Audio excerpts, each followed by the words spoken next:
Nous œuvrons au sein de l'Organisation internationale du travail, l'OIT, vous savez, et puis au sein de nos communautés syndicales pour obtenir, c'est ça le but de notre campagne, qu'une convention soit édictée par l'OIT sur l'élimination de la violence sur le lieu de travail, de la violence contre les femmes et contre les hommes. There is no international court for labour yet.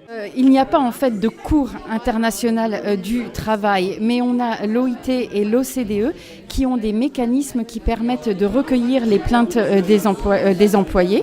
Et nous sommes très heureux que Sodexo et Unilever aient adopté cette charte. Et en fait, quand on a les employeurs et les employés qui travaillent ensemble, on a quelque chose de positif. On a un problème, c'est que la moindre des choses, c'est que la France mette en cohérence ce qu'elle dit en France avec ce qu'elle fait à l'international.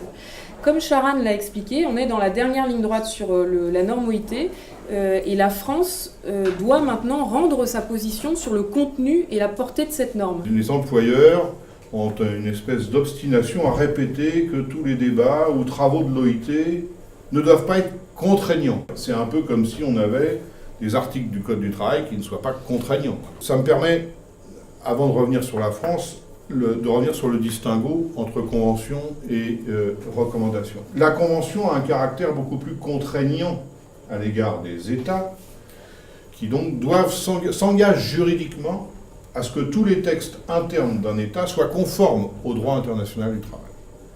Et à ce titre-là, est soumis à des rapports périodiques sur le sujet, voire à un contrôle de la commission des experts, voire à des dépôts de plainte, puisque chaque organisation du pays membre a la possibilité de déposer une plainte lorsqu'il fait le constat que l'État où il réside, ou un autre État, n'a pas une attitude conforme à la Convention internationale du travail qui a le statut de traité international.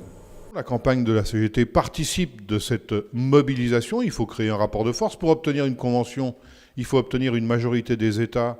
L'engagement des organisations syndicales, celui-ci est acquis, et aussi une participation au moins d'une partie des employeurs à la démarche. C'est l'objet d'un vote, et comme sur tout sujet, ce sera le résultat d'un rapport de force, et je pense que l'actualité milite ô combien en faveur de l'édification d'un véritable droit pour venir au secours des femmes victimes de harcèlement. La violence sous toutes ses formes, que ce soit du harcèlement sexuel, physique, que ce soit des brimades, de l'intimidation, est inacceptable. Et le lieu de travail doit être un endroit sûr. Donc je demanderai à toutes ces femmes, je dirais à toutes ces femmes de se plaindre, d'élever leur voix, de se lever, de vraiment combattre pour faire en sorte qu'il y ait la sécurité sur le lieu de travail, faire en sorte qu'elles puissent aller travailler en toute sécurité.